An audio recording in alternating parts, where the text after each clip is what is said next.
As senolytic drugs transition from experimental models into human trials, one of the most urgent questions is whether they can be used safely in older adults, especially those with multiple chronic conditions who may benefit the most.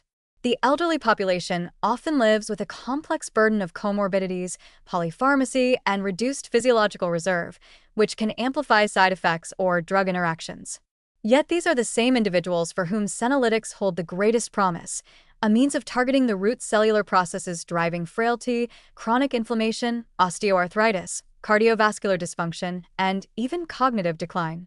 So far, the early evidence is cautiously optimistic, suggesting that when used intermittently and carefully, senolytics may indeed be safe and well tolerated, even in vulnerable populations. Senolytics are a unique class of drugs designed to selectively eliminate senescent cells, which accumulate with age and secrete inflammatory molecules, matrix-degrading enzymes, and other harmful signals collectively known as the senescence-associated secretory phenotype, SASP.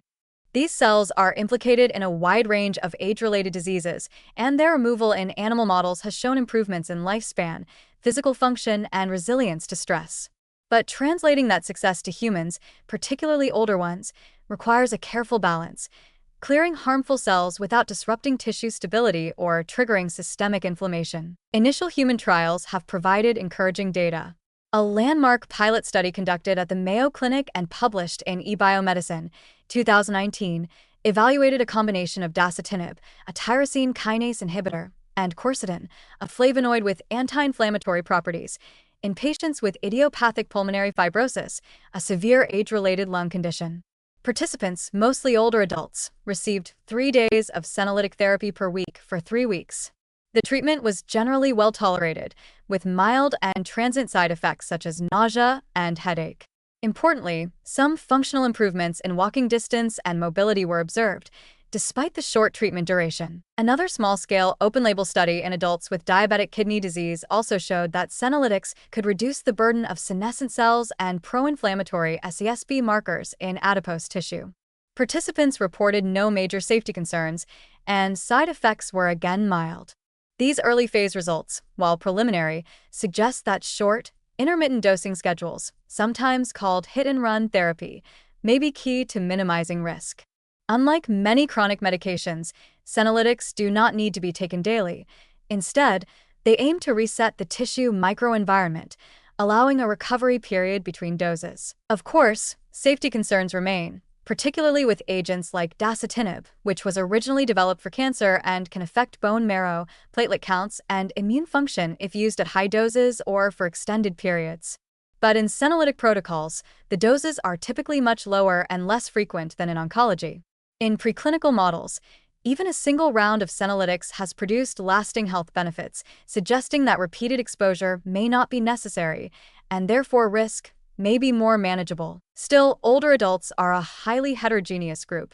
Some are robust, physically active, and biologically younger than their age. Others are frail, on multiple medications, and have impaired organ function. This variability underscores the need for personalized senolytic strategies. For instance, a frail 85-year-old with renal insufficiency may require lower dosing, more extensive monitoring, or a gentler senolytic agent such as Fisetin, a naturally occurring flavonoid with senolytic properties that appears to have a favorable safety profile in both animal studies and early human trials. Several clinical trials are currently underway to test senolytic safety and efficacy in broader aging populations. One of the most notable is the AFFIRM trial, examining whether Fisetin can reduce inflammation and preserve function in older adults during hospitalization. Another is targeting Alzheimer's disease, with senolytic therapy aimed at clearing senescent glial cells that may be driving neuroinflammation.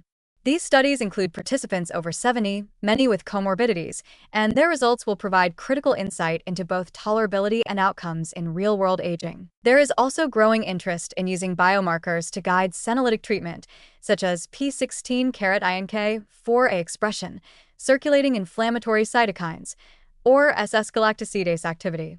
These markers may help identify individuals with a high senescence burden who are most likely to benefit, and perhaps flag those at greater risk for side effects.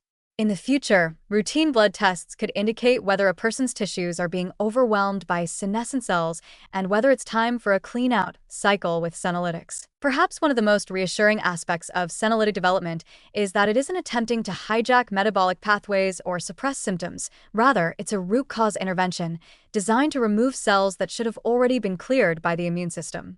When dosed correctly, senolytics appear to enhance tissue function without impairing healthy cells, and their intermittent use minimizes cumulative toxicity. In sum, while much more data is needed before senolytics become mainstream treatments for older adults, the early safety profile is promising, especially when matched with thoughtful dosing, monitoring, and patient selection.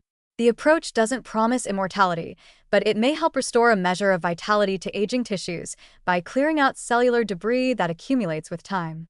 For elderly patients who currently face a long list of medications that manage symptoms but don't reverse the process, senolytics could represent a new kind of therapy, one that targets aging itself, safely and precisely.